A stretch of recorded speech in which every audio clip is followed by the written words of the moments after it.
kurikulum MI atau SD dengan dosen pengampu Ibu Risma Meslita, SSI MPD. Pada kesempatan kali ini, saya akan menyampaikan hasil telaah kurikulum di jenjang MI atau SD yang meliputi perkembangan kurikulum. Telaah perangkat pembelajaran berupa modul ajar, telaah buku teks, serta contoh penerapan proyek penguatan profil pelajar Pancasila dan rahmatan lil alamin. Kurikulum di Indonesia telah mengalami perubahan dari kurikulum 2013 menuju kurikulum merdeka. Kurikulum 2013 menggunakan kompetensi dasar atau KD, sedangkan kurikulum merdeka menggunakan capaian pembelajaran atau CP yang kemudian diturunkan menjadi alur tujuan pembelajaran atau ATP. Kurikulum merdeka memberikan keleluasaan kepada guru untuk menyesuaikan pembelajaran berdasarkan kebutuhan, minat, dan kemampuan peserta didik pada jenjang MI. Kurikulum juga tetap mengingatkan nilai-nilai keislaman melalui pembentukan akhlak mulia, tanggung jawab, dan kepedulian terhadap lingkungan.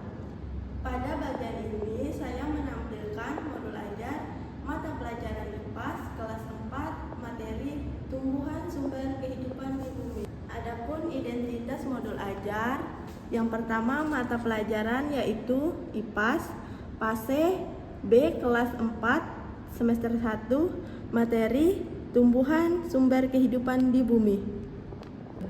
Adapun capaian pembelajaran atau CP-nya yaitu peserta didik memahami bagian-bagian tumbuhan, fungsi setiap bagian tumbuhan, hubungan tumbuhan dengan lingkungan, serta mampu menyajikan hasil pengamatan secara lisan dan tertulis.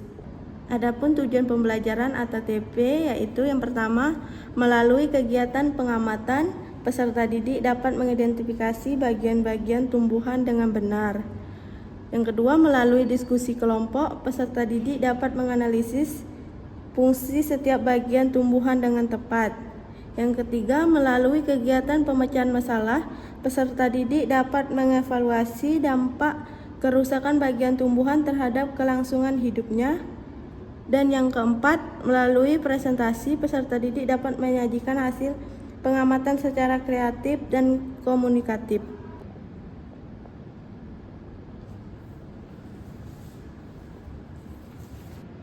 Adapun alur tujuan pembelajaran atau ATP-nya, peserta didik dapat mengidentifikasi bagian-bagian tumbuhan, menjelaskan fungsi setiap bagian tumbuhan, dan menyajikan hasil pengamatan terhadap tumbuhan di lingkungan sekitar. Adapun kegiatan pembelajarannya yaitu guru mengajak peserta didik mengamati tumbuhan yang ada di sekitar sekolah. Peserta didik bekerja secara berkelompok untuk mencatat bagian-bagian tumbuhan seperti akar, batang, daun, bunga, dan buah. Kemudian mempresentasikan hasil pengamatannya. Pembelajaran ini menunjukkan adanya pembelajaran berdiferensiasi karena siswa dapat belajar melalui berbagai cara seperti mengamati, berdiskusi, dan mempresentasikan hasil. Penilaiannya yang pertama asesmen sikap, observasi, kerjasama, dan tanggung jawab. Asesmen pengetahuan, LKPD, dan soal HOT C4 sampai C6. Asesmen keterampilan, presentasi, dan laporan hasil pengamatan. Asesmen spiritual, refleksi, rasa syukur terhadap ciptaan Allah Subhanahu wa Ta'ala. Sekarang saya beralih ke buku teks ilmu pengetahuan alam dan sosial.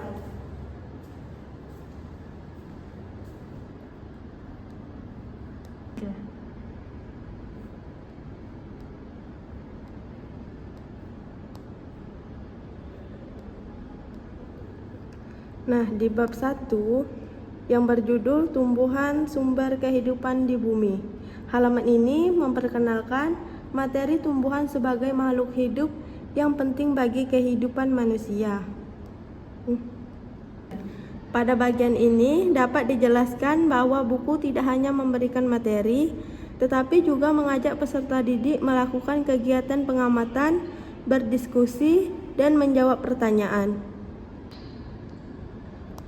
Contoh pertanyaan HOTS yang dapat dijelaskan: bagaimana dari tumbuhan yang berperan untuk bertahan hidup dan melindungi diri?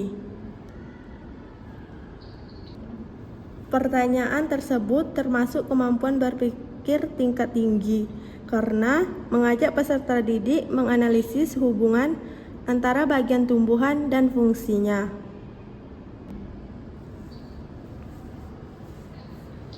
Contoh kegiatan proyek penguatan profil pelajar Pancasila dan rahmatan lil alamin yang dapat diterapkan adalah gerakan menanam dan merawat tanaman. Dalam kegiatan ini, peserta didik menanam tanaman, merawatnya secara rutin, dan membuat laporan perkembangan tanaman. Kegiatan ini dapat menumbuhkan karakter gotong royong, tanggung jawab, kepedulian terhadap lingkungan, serta rasa syukur kepada Allah Subhanahu wa Ta'ala atas ciptaannya. Demikian hasil telaah kurikulum yang dapat saya sampaikan. Semoga dapat menambah pemahaman mengenai penerapan kurikulum Merdeka di MI atau SD. Wassalamualaikum warahmatullahi wabarakatuh.